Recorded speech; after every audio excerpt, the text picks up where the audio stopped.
이튿날 예수께서 갈릴리로 나가려 하시다가 빌립을 만나 이르시되 나를 따르라 하시니 빌립은 안드레와 베드로와 한 동네 베세다 사람이라.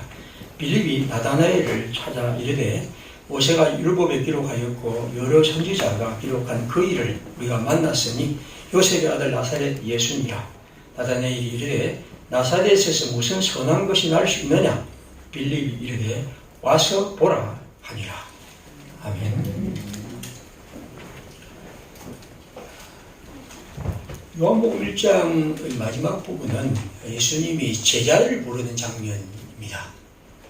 12제자를 등에서 몇 사람을 처음 부르는 장면인데 오늘 이제 그 제자 부르는 장면이 등장합니다. 우리가 이건 성경을 향한 상식, 우리가 조금 더 이제 성경을 잘 이해하기 위해서 성경의 모순된 것들을 봐야 된다고 말씀을 드립니다. 오늘 이 성경 바로 앞에 있는 40절에 보면 이런 말이 있습니다. 요한의 말을 듣고 예수를 따르는 두 사람 중에 하나는 시몬 베드로의 형제 안드레라.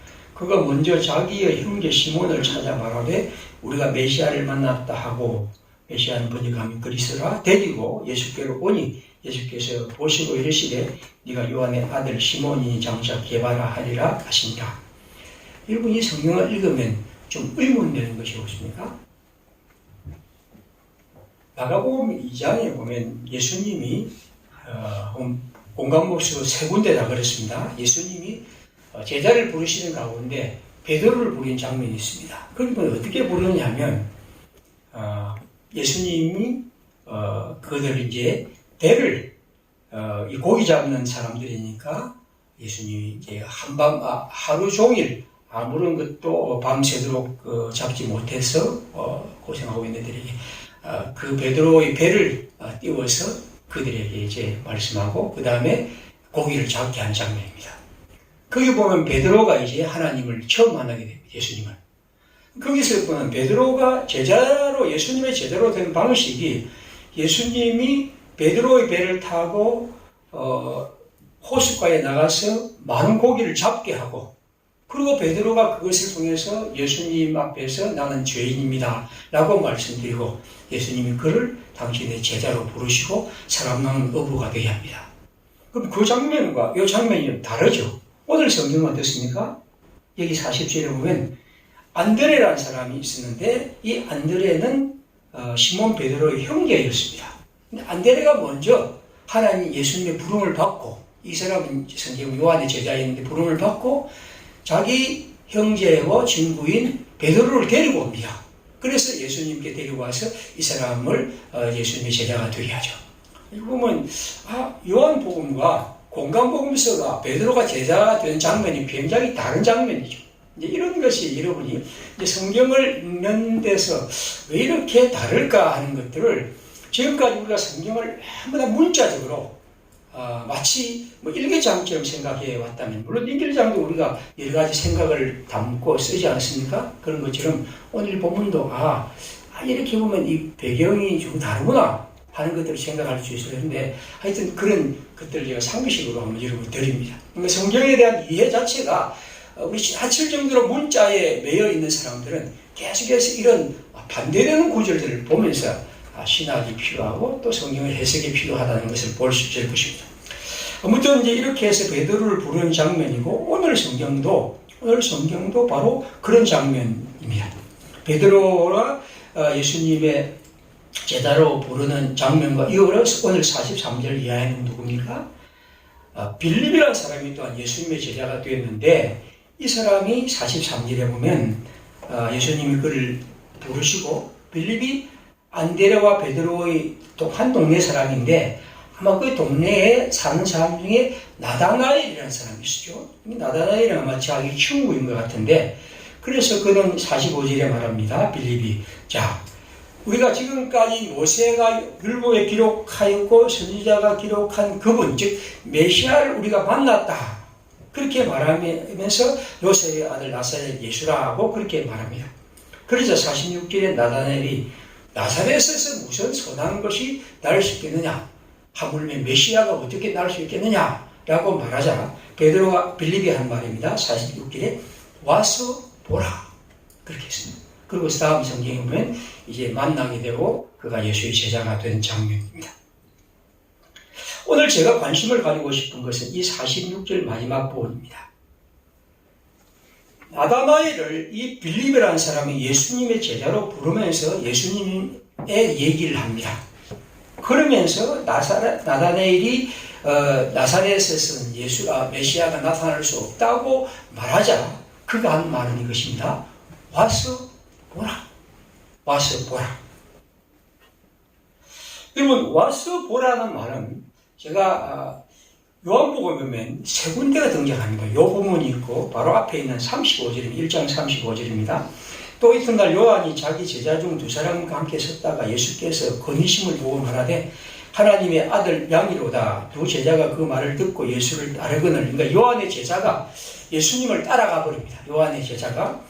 그러자 예수께서 돌이켜 그 따르는 것을 보시고 물어 이르시되 무엇을 구하느냐. 요한의 제자가 자기에게 따라오자 말씀합니다. 그러자 랍비여 어디 계십니까? 이 선생님이 계시는 곳이 어디입니까? 내가 가겠습니다. 라고 말하자 예수님이 말씀합니다. 와서 보라. 와서 보라. 또 한 구절 더 드립니다. 이거 4장 27절입니다. 그때 제자들이 돌아와서 예수께서 여자와 말씀하시는 것을 이상히 여기서나 무엇을 구하시나니까 어찌하여 그와 말씀하시나이까 묻는 자가 없더라. 이건 이제 사마리아 여인을 만난 장면입니다. 사마리아 여인이 예수님을 만난 다음에 합니다. 여자는 물동이를 버려두고 동네에 가서 사람들에게 이르되 내가 행한 모든 일을 내게 말한 사람을 와서 보라. 이는 그리스도가 아니냐. 그는 이제 동네 사람들에게 가서 말합니다. 와서 보라. 그리스도가 여기 계신다. 물론 이제 제가 그리스도를 보면 이 단어들은 조금씩 다릅니다. 그러나 이 단어는 모두 다 와서 보십시오. 그러니까 예수 그리스도에 대한 얘기를 모두 다 예수님도 와서 보라 하는 것이 이 성경에서 특별히 강조하는 바이죠. 와서 보라. 오늘 우리가 회복해야 할 중요한 언어라고 저는 봅니다. 그리스도인들이 오늘 이 시대에 살아가면서 여기 우리가 읽은 본문처럼 빌립이 나다나엘에게 말하는 것처럼 와서 보라. 와서 보라. 이곳에 그리스도가 계시고 여기 하나님이 우리에게 약속하신 생명의 주님이 계신다는 것이죠. 10편 66편 5절에 보면 와서 하나님께서 행하신 것을 보라. 사람의 아들들에게 행하심이 어민하시도다. 와서 하나님이 행하신 것, 하나님이 우리 가운데 나타나신 것, 하나님이 우리 속에 이루신 것, 하나님이 우리 가운데에서 하나님의 뜻을 이루어 가신 것을 보라. 이것이 빌립이 나다나엘에게 그리고 우리가 이 세상 사람들에게 해야 할 말입니다. 오늘 우리는 예수 그리스도의 사람으로서 와서 보라는 이 언어, 이것이 우리 속에 특별히 회복해야 할 중요한 언어라고 봅니다. 다시 말하면 사람들에게 그리스도 예수, 생명의 주님이 내 안에 계신다는 것을, 아니 우리 공동체 안에 계신다는 것을 와서 보라. 우리는 그렇게 증언하고 그렇게 증거할 수 있어야 합니다. 저는 오늘 우리 시대에 특별히 그리스도인들이 코로나19의 시대에서 특별히 좀 회복해야 할 언어가 역설적으로 적극적인 이 적극성, 능동성 이런 것입니다. 저는 오늘 우리가 이런 시대에서 굉장히 우리 자신도 모르게 소극적이고 움츠러들었다고 생각합니다. 물론 우리는 코로나19 때문에 모든 생활이 제약을 받고 그래서 이러저런 것을 움츠리고 소극적일 수밖에 없습니다. 때로는 수동적일 수도 있습니다. 어떻게 하라면 하고 모이면 모이고 모이지 말라면 모일 수 없고 그런 것이 우리에게 다마다 사로잡고 있죠. 특별히 우리 사회에 기독교가 지금까지 행했던 여러 가지 일들 때문에 우리는 더욱더 그렇습니다. 정강훈의 현상이 오늘 우리 기독교가 다른 사람에게 뭐라고 말할 수 없는 그런 상태죠. 기독교의 신뢰라는 것이 불교나 오늘 가톨릭에 비하면 지금 엄청나게 낮다는 것을 우리는 알고 있습니다. 그래프가 수없이 많이 나오니까요. 그래서 우리는 역시 우리 자신이 소극적이 되고 또 수동적이 되는 상황입니다. 물론 때로 그것이 우리를 성찰하게 하고 우리를 살피게 하고 그래서 우리 자신이 지금까지 몰랐던 또 참 세월이 했던 부끄러운 것들을 알게 하는 것은 중요한 의미라고 있다고 봅니다. 저도 그렇게 설교하고 지금까지 그렇게 해왔습니다.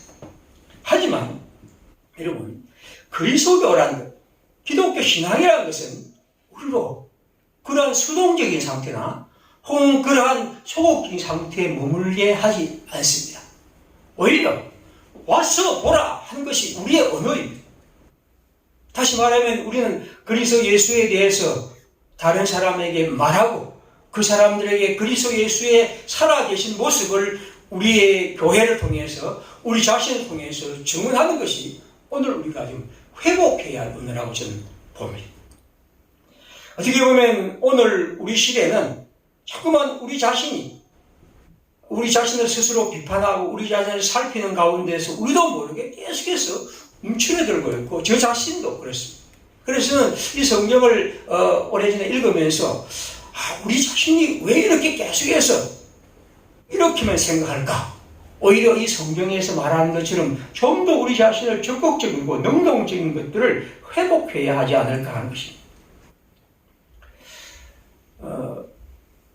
우리 집은 이제 저희 가족은 이제 다 신앙을 갖고 있기 때문에 추석이나 뭐 설날이 되면 이제 산소에 갑니다. 산소에 가면 전체가 이제 가족들이 다 가는데 가면 이제 뭐 조카들도 있고 손자 아이들 다 있는데 같이 모여서 뭐 하냐면 찬송을 부르고 기도를 합니다.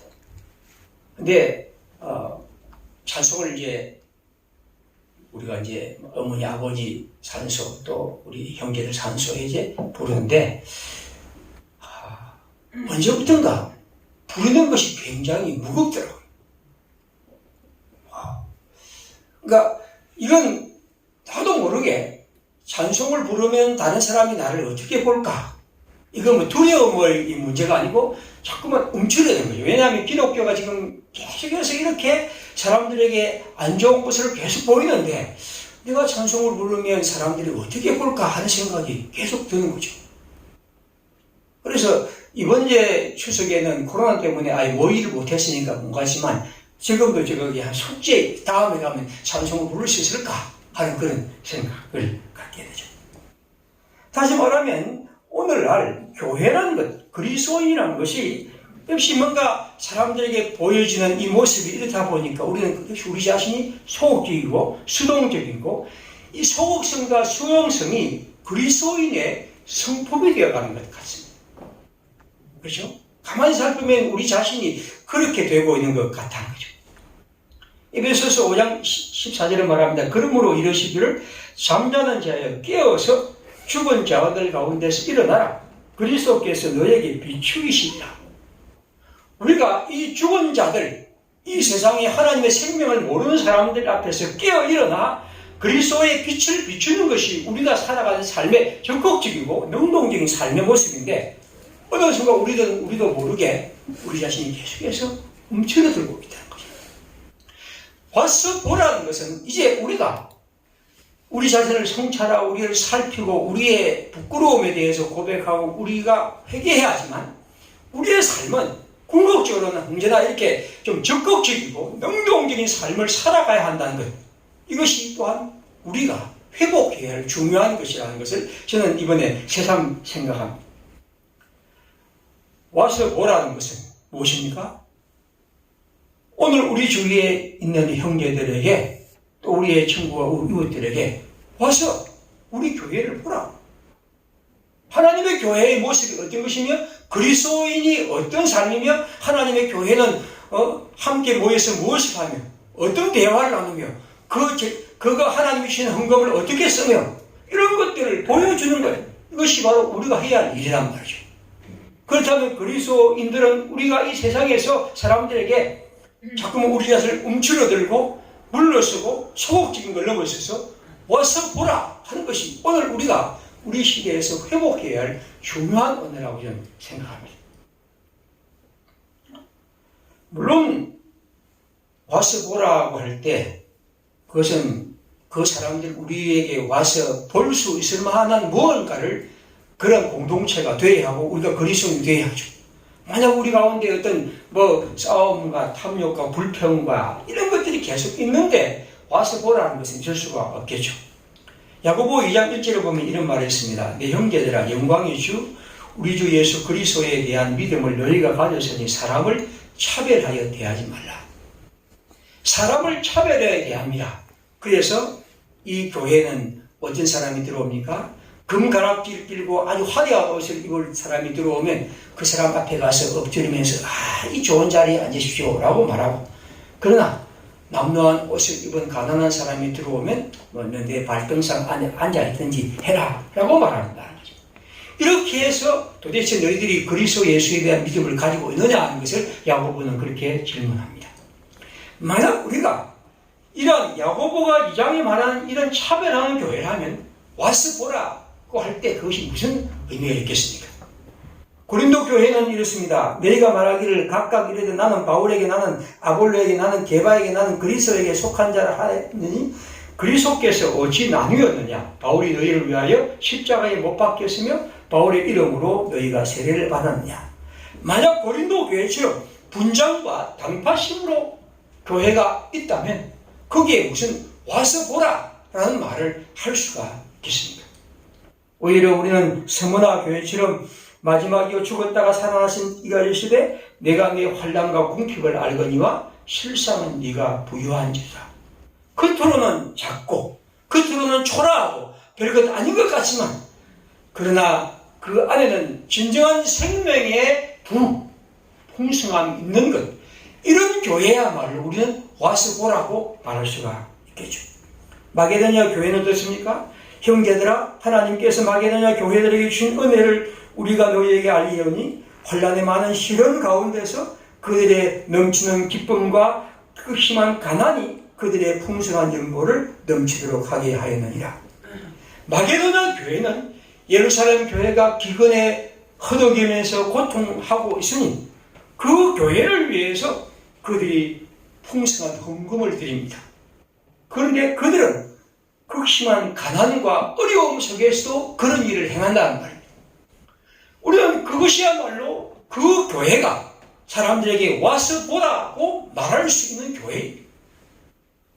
그 마게도냐 교회가 고린도 교회처럼 그렇게 크지도 못하지만 그러나 이 교회는 그들이 하나님이 주신 은총을 따라 그런 아름다운 일에 참여함으로 사람들로부터 사람들이 와서 그 교회에 보게 될 때 그들이 그리스도와 하나님의 영광을 발견하게 되는 것이죠. 여러분, 제가 이 오늘 와서 보라는 것은 결국 이것에게 말하는 것은 이 종교개혁주일과 우리가 이제 교회 설립주일을 다음 주일에 맞이하면서 주님의 교회를 보여줄 만한 교회, 그들이 와서 볼 때에 우리가 하나님의 교회답게 하나님의 은총과 영광과 그리스도의 말씀이 있는 교회로 가꾸어 가야 할 사명이기도 합니다. 그러므로 우리가 해야 할 일은 이런 적극적으로 하나님의 사람들을 부르는 부름과 함께 또 우리가 그러한 하나님의 교회로 만들어 가야 할 책임과 의무가 우리에게 있는 것이죠. 오늘 성경에 보면 이 나다나엘이라는 사람이 한 말이 아주 특별합니다. 그가 무슨 얘기를 어떻게 말하고 있습니까? 여기 보면 제일 46절입니까? 거기 보면 이렇게 말합니다. 나사렛 예수라고 그렇게 이제 빌립이 말하니까 그는 말하죠. 나다나엘이 이르되 나사렛에서 무슨 선한 것이 날 수 있느냐? 나사렛에서는 어떤 선한 것도 날 수 없다는 것이고 이 선한 것은 특별히 메시아, 우리가 기다리는 예수 그리스도 하나님의 메시아가 나타날 수 없다는 것이 그의 결론입니다. 요한복음에 보면 이 나사렛에 대한 재미있는 얘기가 있는데 7장 40절을 제가 읽어드리죠. 이 말씀을 들은 무리 중에서 어떤 사람은 이 사람이 참으로 그 선지자라, 예수님에 대한 얘기입니다. 그 선지자, 즉 하나님이 보내신 메시아라고 하고 또 어떤 사람은 그리스도라 하며 또 어떤 사람은 그리스도가 어찌 갈릴리에서 나오겠느냐. 성경에 이르기를 그리스도는 다윗의 씨로 다윗이 살던 마을 베들레헴에서 나오리라 하지 아니하였느냐. 베들레헴에서 나온다 했는데 어떻게 갈릴리 나사렛에서 나온 사람이 어떻게 그리스도 예수냐 하는 것입니다. 50절입니다. 그 중에 사람 곧 전에 예수를 왔던 니고데모가 그들에게 말하되 우리 율법은 사람의 말을 듣고 그 행한 것을 알기 전에 심판하느냐. 그들이 대답하여 이르되 너도 갈릴리에서 왔느냐. 찾아보라. 갈릴리에서는 선지자가 나지 못하느니라. 갈릴리에서는 하나님의 선지자는 나타나지 못할 뿐 아니라 그렇다면 심지어 하나님의 아들 그리스도가 갈릴리 즉 나사렛에서 날 수 없다는 것입니다. 나사렛은 아주 미미한 곳이 이름이 알려지지 않는 곳이 구약 성경에 등장하지 않는 지명입니다. 그런데 오늘 여기 예수는 여기 빌립이 소개하기를 갈릴리 나사렛에서 났다고 말합니다. 갈릴리 나사렛은 결코 이 나다나엘 같이 율법을 잘 아는 사람이 살펴볼 때 그리스도가 나지 않는 곳입니다. 그리스도가 날 수 없는 곳입니다. 그래서 그는 갈릴리에서는 나사렛에서는 예수가 그리스도가 나지 않는다고 말합니다. 나다나엘은 전쟁에 충실하고 구약 성성에 매우 능통한 사람입니다. 그리고 그 시대 사람들은 예수를 그런 의미에서 배척했습니다. 오늘 우리가 이런 상황, 다시 말하면 이러지는 이유로, 이러지는 방법으로, 이렇기 때문에 우리는 예수를 만날 수 없어, 만날 필요 없어, 만나지 않으려 한다는 것입니다. 마치 여기 구약 성경에 나사렛이라는 이름이 없기 때문에 나는 갈릴리 나사렛에서 예수가 나타나는 말을 믿을 수 없는 거죠. 오늘 우리는 그런 사람에게 우리가 할 수 있는 말이 뭘까요? 저는 빌립은 아주 명확하게 말합니다. 와서 보라. 사람들은 이뤄지는 말로 예수에 대해서 혹은 하나님에 대해서 혹은 교회에 대해서 담을 쌓죠. 여기 있는 것처럼 나사렛에서는 안 돼, 없어, 불가능해 하는 것처럼 사람들도 오늘 교회는 안 돼, 예수 별것 없어. 사람들은 우리에게 이러지는 방법으로 말합니다. 그리고 그들은 말합니다. 예수를 믿는 사람들을 봐.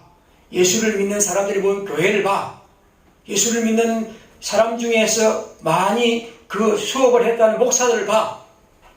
그리고 그들은 그런 의미에서 우리는 별로 관심이 없어. 여러분, 이런 사람들에게 우리가 할 수 있는 말이 뭘까요? 우리도 그래, 우리는 안 돼. 더 이상 말할 필요 없어. 말하기 부끄러워. 말할 수 없어. 라고 물렀을까요? 오늘 성경은 말합니다. 와서 보라. 그럴지라도 우리가 할 수 있는 말은 와서 보라. 적극적으로 능동적으로 하나님의 살아계심을 증언할 수 있는 하나님의 사람들이 우리 가운데 있으며 그런 교회 공동체가 있으며 그것이 바로 우리가 이 시대에 해야 할 일입니다. 오늘 저는 이 성경을 통해서 우리 모두에게 특별히 우리가 갖고 이 소극성, 뭐랄까요, 움츠러듦, 이걸 좀 극복하고 싶은 생각이 듭니다. 미국의 이 사람 아마 무슨 학자인지 모르겠는데 사회학자 같은데 레이코프라는 사람이 지은 코끼리를 생각하지 마라는 책이 있습니다. 아마 읽어보면 되게 재밌는 책인데요. 제가 이제 물론 미국 민주당의 선거 전략에 대한 얘기인데 이렇습니다. 그게 보면 뭐 몇 가지가 있죠. 항상 우리가 어떤 사람들에게 다가갈 때 상대방이 산 언어로 그렇게 대항하지 말라. 그 사람들이 말하면 거기에 따라서 그걸 변명한다고 거기에 막 설명하고 논리를 달고 그렇게 하지 마라. 왜냐하면 그 사람들의 프레임에 따라가는 것이다. 그런 얘기를 하고 그 다음에 항상 우리는 진실에 관심을 맞춰야 한다. 언제나 우리는 도덕적인 관점에 입각해야 한다. 우리는 항상 너무 좁게 생각하지 말고 큰 틀에서 사고해야 한다. 그런 얘기를 하면서 제가 이제 이 책에서 하나 오늘 말씀드리고 싶은 것은 이렇게 말하죠. 수동적이 되지 말고 능동적이 되라는 거죠. 다시 말하면 어떤 사람을, 이 사람들의 대중을 상대하는 것이니까 대중들을 만날 때, 그들에게 나갈 때 자꾸만 설명하고 설득하려 하고 또 그 사람들에게 이러저렇게 논리적으로 뭘 말하기보다도 그걸 가지고 씨름하기보다도 오히려 적극적이고 능동적으로 나아가라는 거죠.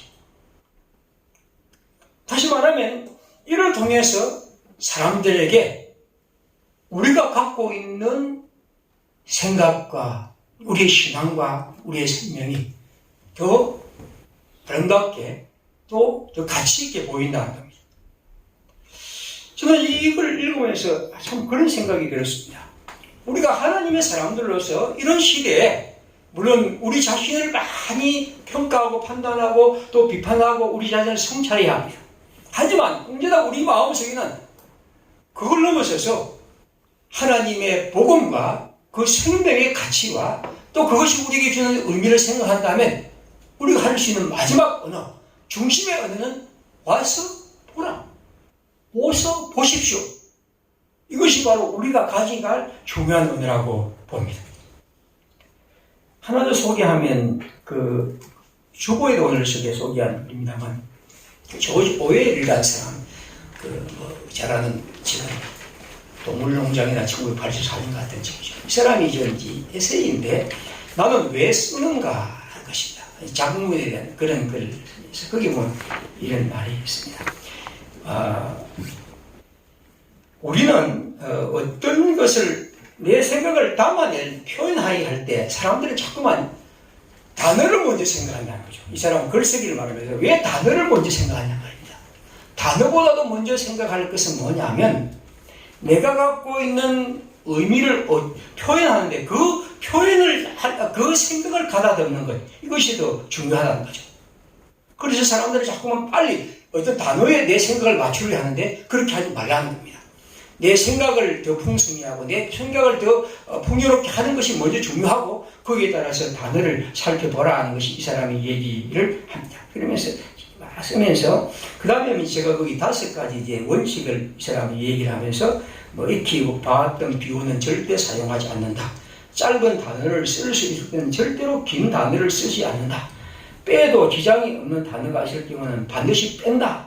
그런 얘기를 하고 과학 용어나 전문 용어는 일상어가 있으면 빨리 그걸 대체해라. 그렇게 말하는데 그 중에서 그 4번째입니다. 능동태를 쓸 수 있는데도 수동태를 쓰는 경우는 절대로 해서는 안 된다. 그런데 그 글에 나는 왜 썼냐 하는 것은 책이고 그 중에 이제 몇 편의 짧은 그런 글들입니다. 글들을 모았는데 요 글은 어떤 제목이냐면 정치와 영어라는 제목입니다. 여러분이 아마 영어를 읽어보시면 알겠지만 영어는 너무나 많은 수동태로 가득합니다. 그죠? 그래서 우리나라 사람들이 영어를 번역할 때 이 수동태를 만약 문자로 번역하면 재미가 없어서 읽을 수가 없습니다. 근데 이 사람들은 그들의 그것을 표현 방식이 그랬습니다. 그래서 이 영국 사람인 오웰도 여기 생각할 때 정치와 영어에서 영어가 너무나 수동태가 많다는 것을 계속 말하죠. 그는 말합니다. 능동태로 쓸 수 있는데도 수동태를 쓰는 경우가 절대로 없도록 하라. 항상 우리는 어떤 것을, 능동태라는 것은 어떤 행위의 주체가 나란 말이죠. 내가 이걸 한다는 이것이 글쓰기에 중요한 것이라고 얘기를 합니다. 여러분, 우리가 하나님의 사람들로서 우리의 사회를 보고 우리의 일들을 보면서 내 언어, 내 삶, 내가 그리스도로 살아가는 것들을 그러한 상황과 환경에 내가 그냥 규정되고 그게 내가 그냥 억눌려서 그것에 의해서 나를 표현하지 말아달라는 거죠. 물론 우리는 그것을 생각하고 살피고 그것에 대해서 연구하고 또 비판하고 해야 합니다. 하지만 언제나 우리는 내가 주체이며 내가 그 문제에 대해서 능동적으로 그 문제를 다루어야 합니다. 그러므로 우리는 이 세상에 교회들이 있고 이 세상에 사람들이 있고 문제들이 많지만 그것이 우리를 마음에 아프게 하지만 우리가 아는 것은 예수 그리스도이고 우리가 아는 것은 하나님의 교회의 아름다운 모습이고 우리가 진정으로 생각하는 것은 예수의 생명이라 한다면 우리는 그것을 전하고 그것을 살아가는 사람이라면 언제나 우리가 할 말은 무엇입니까? 와서 보라. 하나님의 사람들은 언제나 이 언어를 회복해야 하고 이것이야말로 오늘 우리가 시대에 가져야 할 말입니다.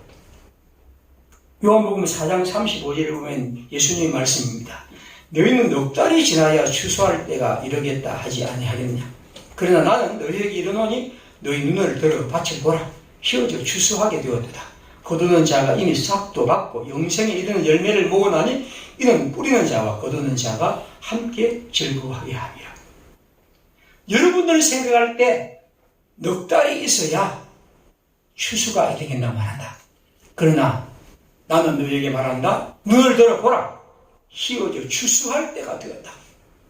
이건 하나님의 눈으로 그리스도 예수께서 하나님이 이루신 일에 우리가 참여하는 것이고 하나님이 우리를 그렇게 부르신 부름 앞에서 우리가 이 시대를 보고 세상을 보는 그러한 삶을 살아가야 한다는 것이죠. 오늘 저는 이 그리스도 한국기독교가 처한 이런 여러 상황에서 다시 말씀드리지만 우리가 우리 사회의 일들이 우리 기독교회가 어떤 아무 문제가 없고 괜찮고 그렇다는 것은 절대로 아닙니다. 저는 어느 누구보다도 더 비판적이고 그 문제에서 가슴 아파한 사람입니다. 우리 모두가 다 그렇습니다. 하지만 언제나 우리의 살아있는 중심에 언어는 것입니다. 그런 가운데서도 와서 보라. 이것이 우리가 해야 할 말이에요. 우리가 늘 간직해야 할 주님의 언어입니다. 이걸 통해서 우리는 하나님의 교회, 그걸 통해서 주님의 교회답게 만들려는 그런 열망과 또 사명을 또 책임감을 더 갖게 되겠죠. 이사야 60장은 말합니다. 일어나라 빛을 발하라. 이는 내 빛이 이르렀고 여호와의 영광이 내 위에 임하였느니라. 하나님의 사람들, 주님이 주시는 말씀, 하나님의 빛을 받은 사람으로서 저는 좀 더 우리가 이 시대에 이런 아픔과 어려움 속에서 이제 교회 설립주의를 맞이하면서 와서 보라 하는 이 빌립의 언어, 이것이 우리들의 언어가 되고 그래서 하나님의 교회로 또 하나님의 사람들을 함께 모으고 주님의 뜻을 이루어가고 또 그런 걸 통해서 하나님의 교회를 더 건강하게 만들어가는 하나님의 사람들로 우리 함께 걸어가기를 바랍니다. 우리 함께 시간 기도하겠습니다.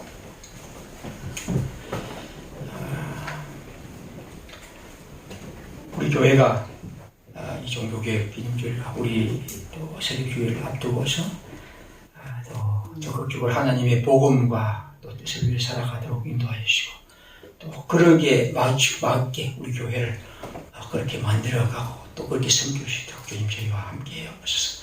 기도하겠습니다.